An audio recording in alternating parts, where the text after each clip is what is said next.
Dennis Knight and the Heritage Pioneers have not been having the season that Coach Knight has wanted in the record column, but the Pioneers have been a tough out for everybody, according to other Seminole District coaches I've talked to. I talked with Coach Knight this week, and we look ahead to what could be for the Pioneers much further down the road and what they've got to do as they prepare for the Seminole District Tournament, which is right around the corner. Dennis Knight on the Sports Buffet podcast. Heritage Pioneers continuing to battle in the Seminole District. Dennis Knight, head coach of the Pioneers, joins me here on the Sports Buffet podcast. And Coach, I know your record is not what you want it to be, but one of the highest compliments I think you can get about your team has come to me from other coaches saying they know when they play Heritage it's not an off night. Talk about some of the things that you guys have been doing well this year. Well, we started off pretty good the first game, won the first game, then we lost 12 straight games. But, in the last month we've played a little bit better. We've pitched the ball a little bit better, and we've been able to, do some things to score some runs and to stay competitive in the games. How much of what's going on with you guys do you feel could be mental in terms of when you lose that many in a row, it's easier to, I think, feel down about yourself rather than good about yourself? Well, I think, we're kind of young, and we've got some guys playing that are not used to varsity baseball, but, they're talented enough to where they can play. But, of course, you're absolutely right. It gets mental after you lose so many that you don't know if what you're doing is right or anything like that. But they've turned it around here in the last month. In terms of having a young team, how do you approach a loss in terms of if you had a veteran team? Is your message maybe at the end of the game in the outfield a little bit different? Yeah, I think it has to be a lot different. We look at things that we can control, and we talk about the things that we did that we could do differently or that we can control, so that we don't, so we can think about not doing them the next game. You talk about having a young team, and I compare the Seminole District really this way in more sports than not of it's a hard district to get better in because everybody else is getting better while you're trying to get better.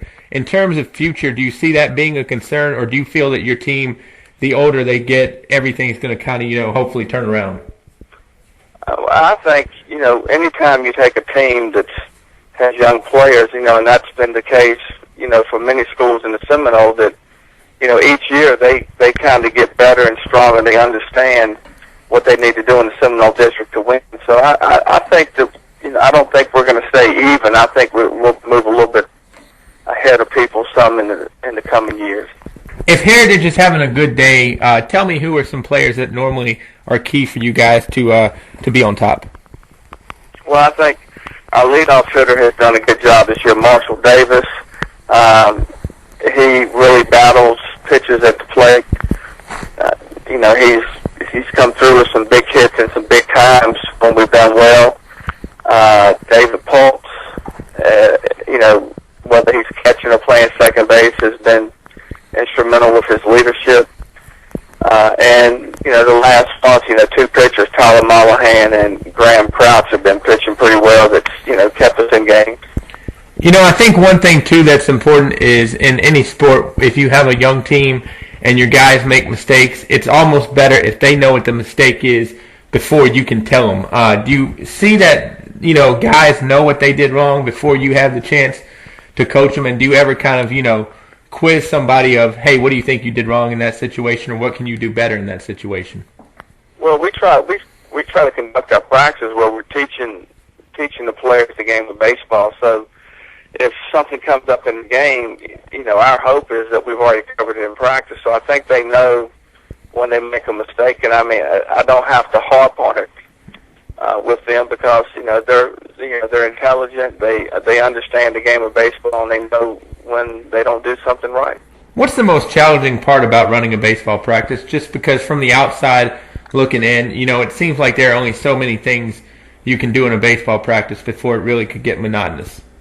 Well, we practice both our varsity and JV together a lot of the times, and so what we do is try to organize it so that we've got groups that are hitting in the cage.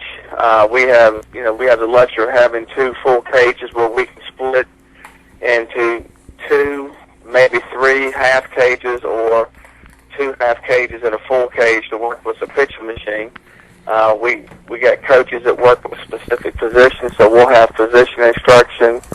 And we try to do a lot of different things. We'll play some simulated games a little bit with varsity versus the JV, where we have coach pitch, or we'll do varsity pitchers going to the varsity players with the JV defense. And we just try to do a lot of different things. I know you come from a bit of a college background. How important is it to kind of run practice more advanced, like a college practice, if you can do that, if your personnel will allow it, if you get what I'm saying? Yeah, what we try to do is I try to train them to play college baseball. So we talk about things we do in practice, and when we compare to what we would do in a college situation. In college, of course, you got guys that have a little bit more free time during the day where they can get extra swings in the cage. All of our guys get out of school at the same time, so we practice, and there's other things that they have to do, with their life. It's not like college. But we try to make practices more of what they would expect that they were playing college baseball. Talk about how much of a compliment you feel, Coach, when somebody that has gone on to play college comes back, on break or whatever, and says, "Coach Knight, you really had me prepared for college baseball." Well, I think it's a great compliment, because I think we want to, especially in high school, prepare the players and/or students to be prepared for life. So when they come back and they say that, this is what I was expecting, then I think it's a great compliment. I think every coach would like to hear that. When you look at the Seminole District as a whole, as we get closer and closer towards postseason, give me your thoughts on some of the other teams in the district. Well, I think, you look at teams like Jefferson Forest and Glass and Amherst. I mean, they've played, pretty consistently, well all year. I think Bush will start to play a little bit better right now. They've played really well the last couple games, but it's just, in the district this year, it's just one of those years where I think that, on any given night, anybody can really beat anybody else. It's not like one team is that much far ahead of everybody else. At this point, Coach, as we wrap up, and always thank you for your time, we look forward to doing it again. At this point, when you get down to the tournament, anything can happen. Talk about once that first tournament game is set, do you preach anything differently to your kids, or do you just want them to relax and go out and play baseball? Well, I think we just look and see what we did against the team in regular season. If it's something that we need to correct, that they need to fix, that they do, that give us some problems, and we work on those things. But in some situations, if you look at when you play certain teams, and if you didn't play well, you look at the things that you can correct that's on your practice field, and don't worry so much about what they're doing. And I think in the past we've done that a couple of times where it's probably benefited us, where we corrected the mistakes that we made in the game in the regular season, and it helped us in the postseason. I said that was last question, but actually I got one more to close it up. I think in this day and age with kids, no matter what level, high school, college, whatnot, they feel like if they don't get to play a whole lot or every day, something is wrong. And I know at LC, your son Joseph is, I believe, a freshman.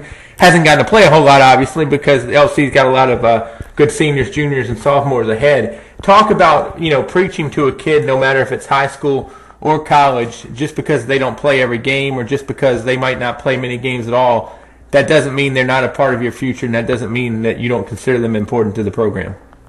Right.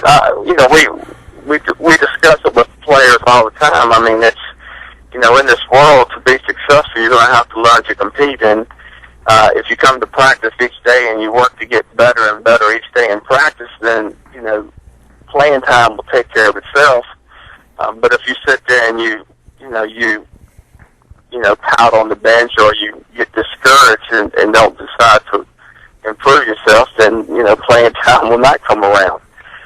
So we deal with that a lot, and, but with our squad, we only have 13 players, so, most of our guys usually get in during the game, but you've got to work hard in practice,